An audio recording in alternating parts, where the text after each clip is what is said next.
द्वारकेला मिळाली. मग एक दोन दिवस, किती दिवस राहणार आहे दुसऱ्याकडे? 2 दिवस झाले, 3 दिवस झाले, राहणार. पण त्यांना वाटते की आता आपल्या घरी गेलं पाहिजे. आपली पत्नी सुशीला वाट पाहत असत आणि तिकडे सगळे झोपलीच होती गरीबाची. मग आता काय केलं भगवंतनी? काय केलं? त्याची परीक्षा पाहण्यासाठी आपण त्या कपडे दिले. कपडे दिलेले कपडे म्हणजे माझे कपडे उतरवून दे आणि तुझे जे कपडे ते घाल. मनात का म्हणते माहिती आहे का? काही तर मागितलं नाही.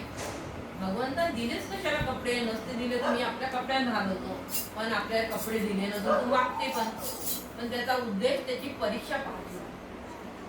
परीक्षा पाहते. तिथं काही दिलं नाही, पण मग नंतर का मग चालला गेला. रस्त्याने चिंतन करत होता तेव्हा म्हणत होता, भगवंताने ओळखून घेतलं की हे चिंतन झालंय आता सुदामदेव, पण आपण याला काहीतरी आपलं दिलं. मग तो नगरात आपल्या येते, जवळ पाहते, आपली नगरी ओळखत नाही. पूर्ण स्वर्णाची नगरी करून टाकते. सगळ्याचे राजमाल पूर्ण, त्याची पत्नीवर पूर्ण अलंकार दागिने. आपल्या पत्नीला सुद्धा सुदामदेव ओळखत नाही.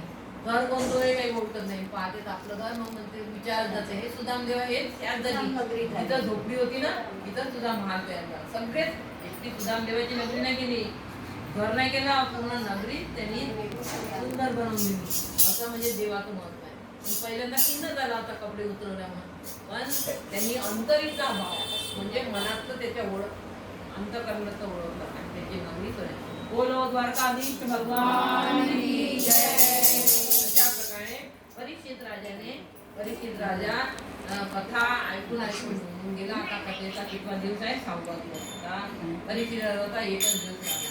मग काय झालं? आत्मज्ञानाचा उपदेश केला आणि एका अगाध सूर्यग्रहणाच्या बगळीला द्वारकेतून सर्व यादव संताप झाले, तीर्थावर गेले आणि भारतवर्षातील अनेक राज्य गेले आणि 16 नंद, यशोदा, देवकी, गोपी साऱ्या तीर्थाच्या ठिकाणी भेट झाली आणि श्रीकृष्णाने साऱ्यांना परमश्रेष्ठ असे भक्ती योगाचे ज्ञान